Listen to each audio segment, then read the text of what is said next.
Thank you. It's amazing being here today and seeing so many people coming together and talking about mental health. So my name's Virgo, and I had anorexia throughout the majority of my childhood.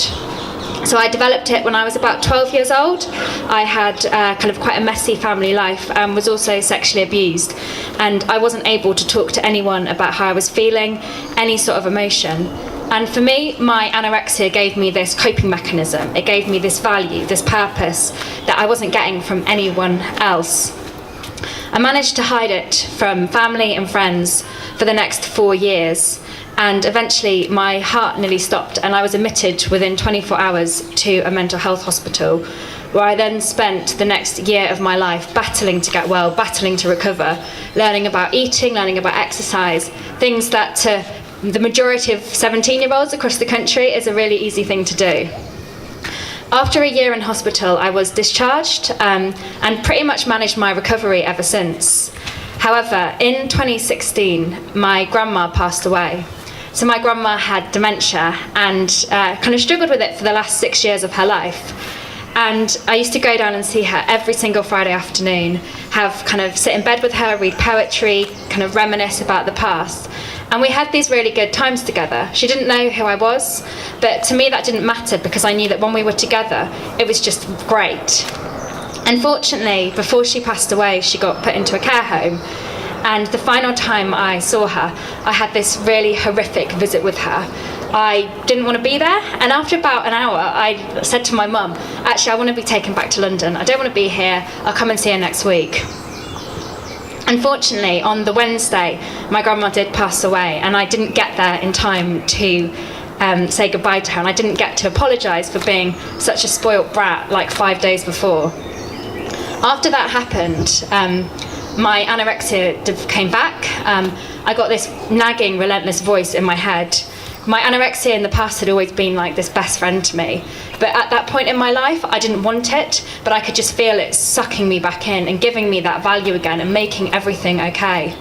I carried on for the next 4 months, not talking to anyone about it, not talking about the grief, and just completely shut myself off from everyone. Eventually, my mum kind of brought me up on it, and I ended up referring myself to the Mental Health Trust in southwest London, where I live.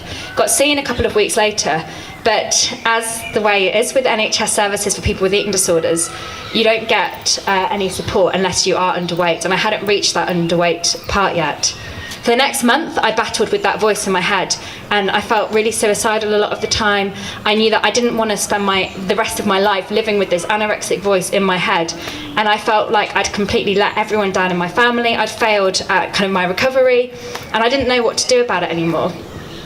One evening I walked home from work, so I used to work up by Tower of London, so I walked back down the river. And the whole way back, I was thinking to myself, I don't know what I'm going to do. I don't want to be here anymore. I don't want to spend the next God knows how many years of my life struggling like this. I just felt horrific. And I sat at Waterloo Station for about 4 or 5 hours. I just wanted to completely give up. Luckily, my little sister, she's 9 years younger than me, she rang me, and it completely kind of destroyed that trail of thought to kill myself. And I then spoke to her for about 20 minutes, got on the train, went home, but yet again I didn't tell anyone about what had happened, and I kept it completely to myself. And it was that moment that I knew I had a decision to make. I could either get really underweight again and end up in services, I could completely give up on life altogether, or I could start talking about how I was feeling. I'm really lucky because my mum is brilliant and I've got a really good network of support around me. So I know that when I talk about things, people do listen. But there are so many people out there who don't have that network of support. People who are struggling so much, who don't know where to turn to. And the thing that we need, it's just easy, we need to start talking about things. We need to start talking about how we're feeling. We need to start opening up to others. And we need to stop judging other people when they've got a problem. It's a really simple thing that we can all get behind and all achieve.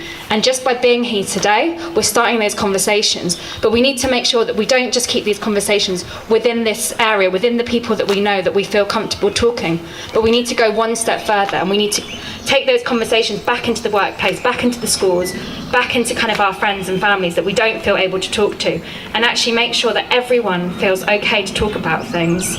So thank you so much for listening to me, and have an amazing walk. And yeah, fingers crossed the weather stays this good. Thank you, Hope. I think you've got some